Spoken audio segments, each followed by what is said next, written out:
Picture this: a quiet afternoon in a small, unassuming house perched in a neighborhood where nothing ever happens until it does.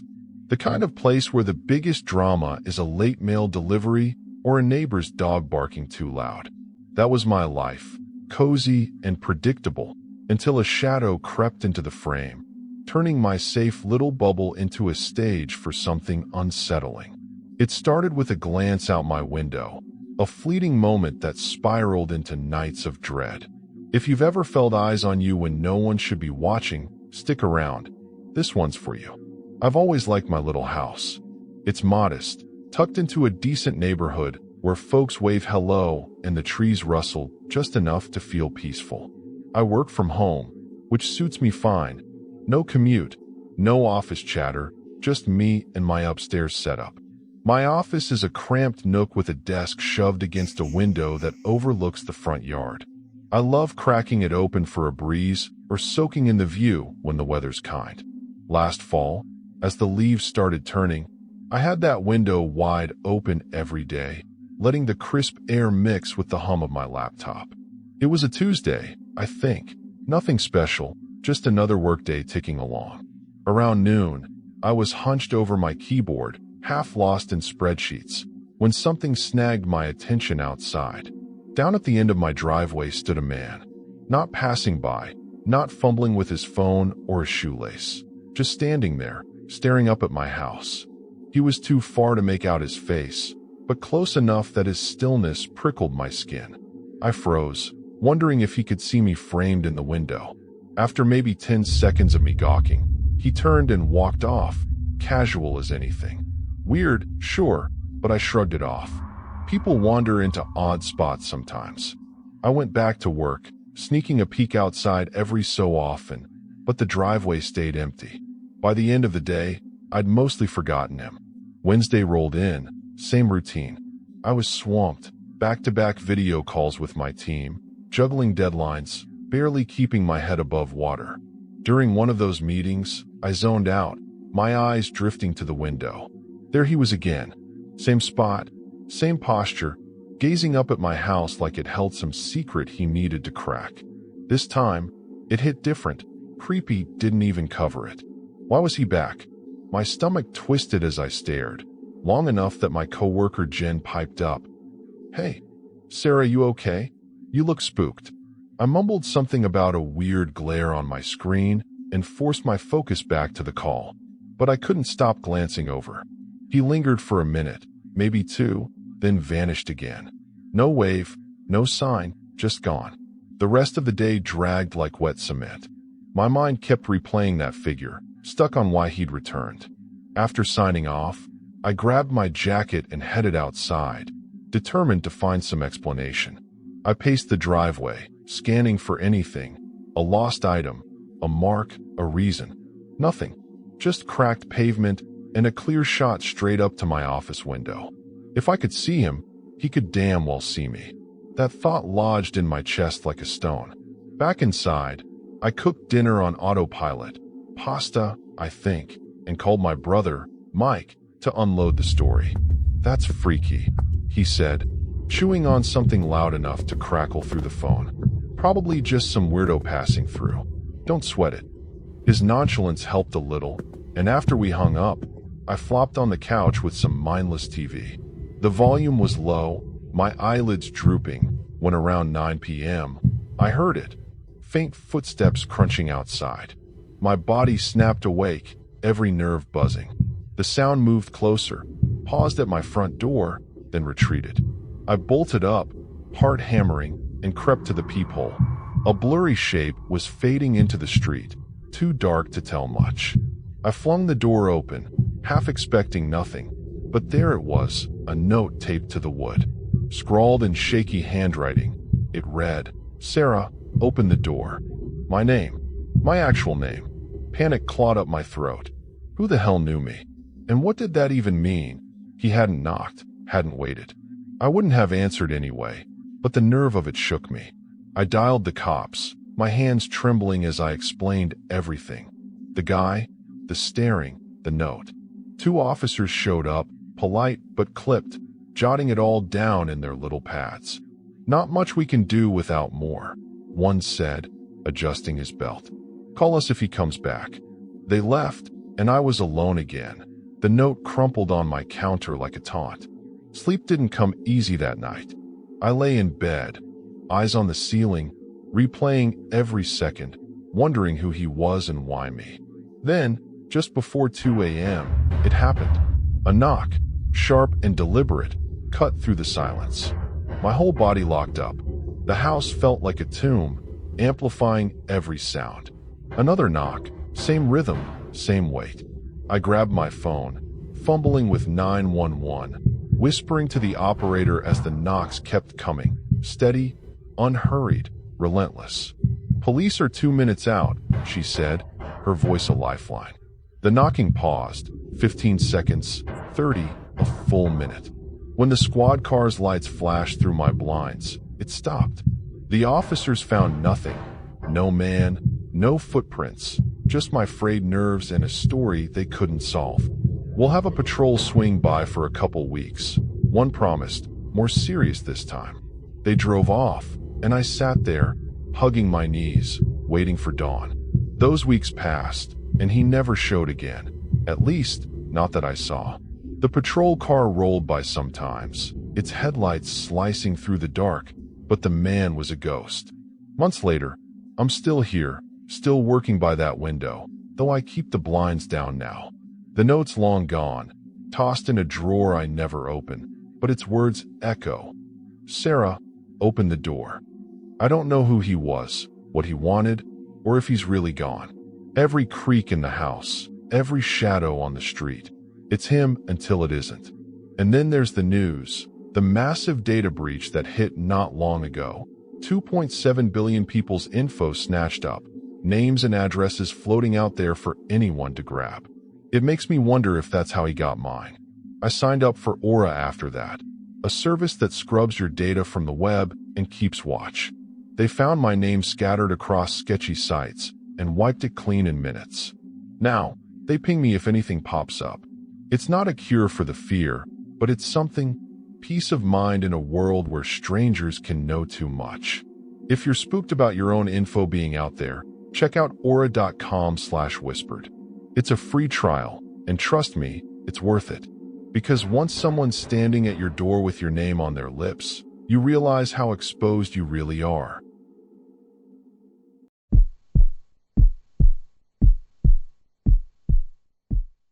It was one of those crisp fall mornings where the air smells like damp leaves and earth, the kind I used to love.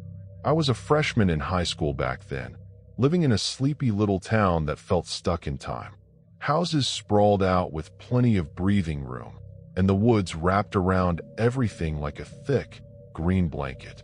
My family's place sat way out on the edge, a sturdy cabin my dad and grandpa had built by hand. No paved road, no mailbox, just a winding dirt path snaking through the trees from our front door to civilization. The school bus didn't bother coming down that trail, so I'd either hike a mile to a friend's stop or hoof it the whole way myself. Most days, I walked it alone, my backpack bouncing as I listened to the woods wake up. That morning started normal enough.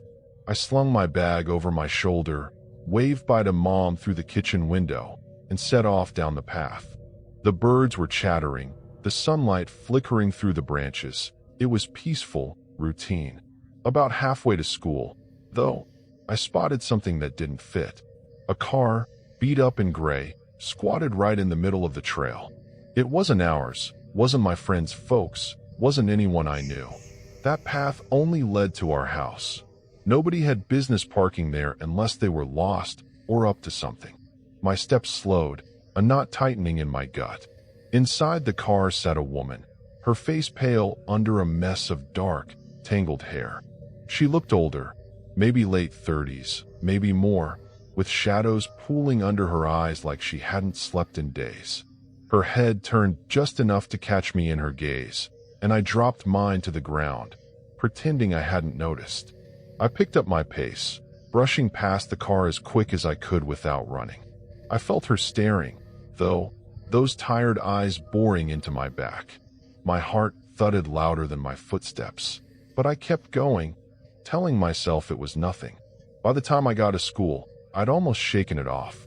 Kids were laughing, lockers slamming. It drowned out the unease.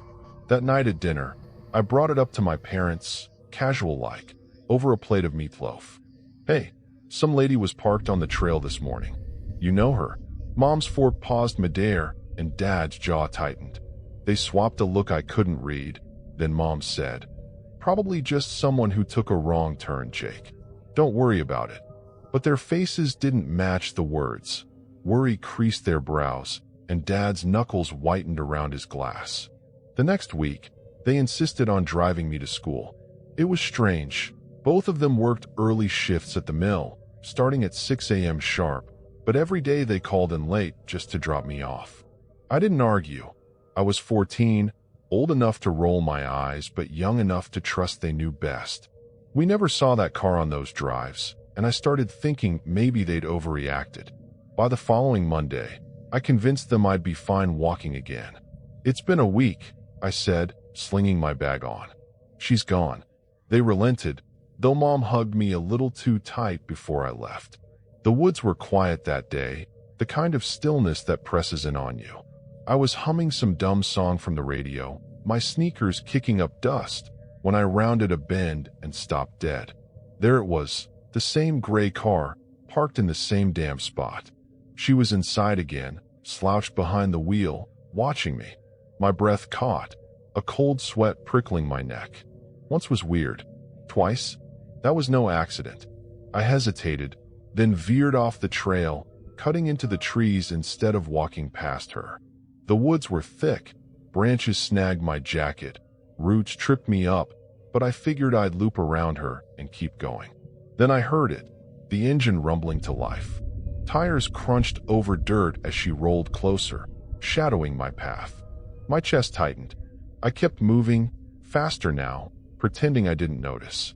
A car door creaked open, followed by footsteps, slow, deliberate, snapping twigs underfoot. I was halfway to bolting when her voice sliced through the air, soft and chillingly warm. Jacob Michael Tanner. My full name, spoken like she'd known me forever. I whipped around, unable to stop myself. She stood there, 10 feet away, her face blank as a mannequin's. Those heavy-lidded eyes locked on mine, sunken and lifeless, her skin waxy under the dappled light. She didn't move, didn't smile, just stared like she was waiting for something. I ran, legs pumping, lungs burning. I tore through the woods, branches clawing at my face. I didn't look back until I'd lost her in the maze of trees, then circled home in a wide arc, bursting through our front door gasping. Mom was still there, sipping coffee, and froze when she saw me. "Jake, what's wrong?" I spilled it all. The car, the woman, my name in her mouth. She grabbed the phone. Dad was on the line in seconds, and soon they were both home, the cops not far behind. I sat on the couch, knees pulled up, as they talked in hushed voices. The officers asked me to describe her, scribbled notes, but their faces said they weren't optimistic.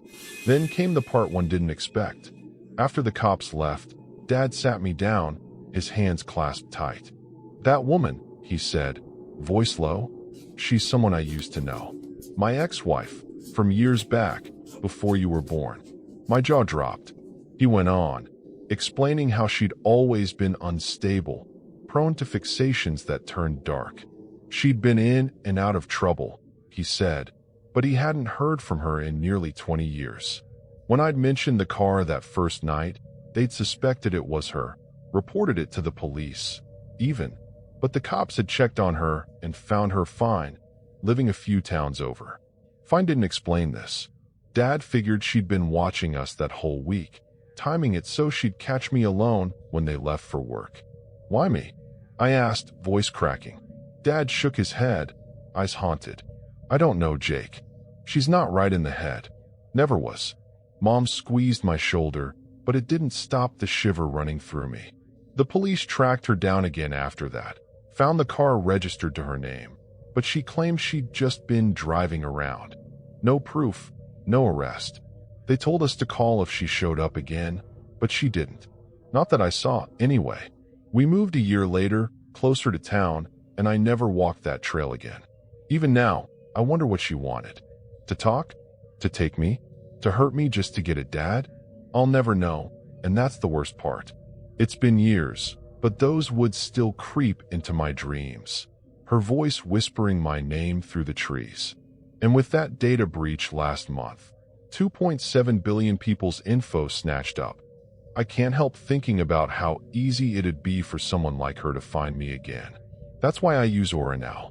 They dug up my name and address from shady corners of the web and scrubbed it clean, fast. Keeps an eye on my data, so I don't have to. If you're worried about who's got your info out there, hit up aura.com/whispered for a free trial.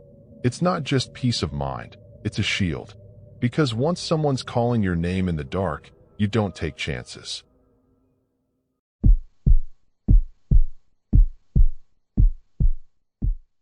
It was late 2019, and life was simple, maybe too simple.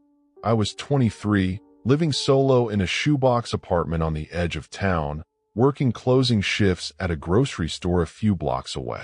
The job wasn't glamorous, ringing up canned goods and dodging cranky customers, but it paid the rent.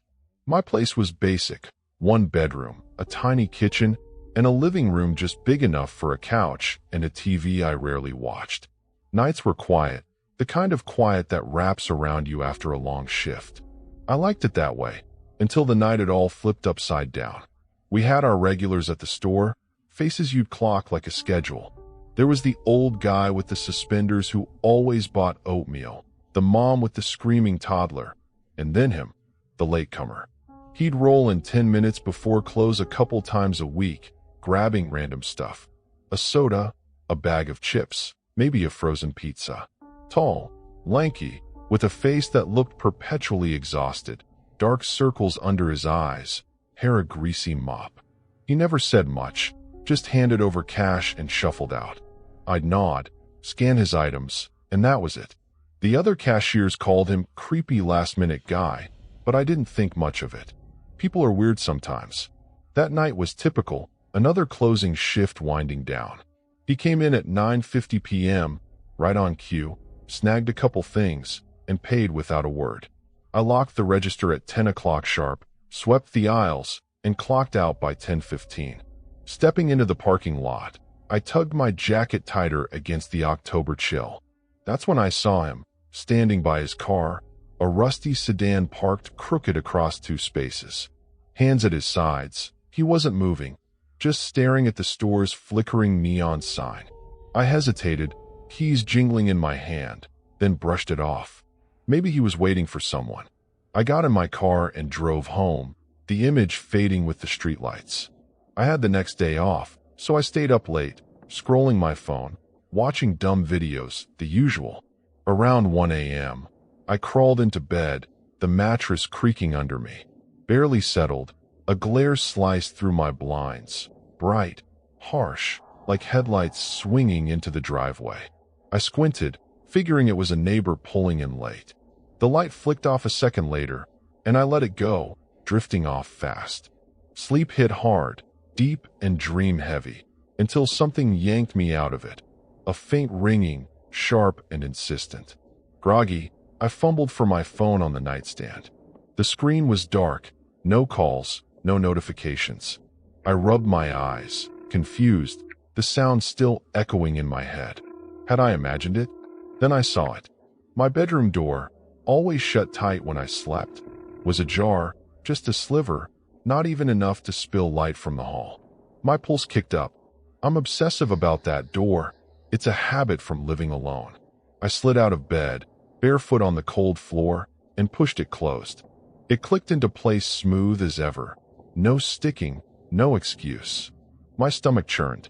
I tried to talk myself down. Maybe I'd forgotten, maybe I'd bumped it, but my brain snagged on that light from earlier.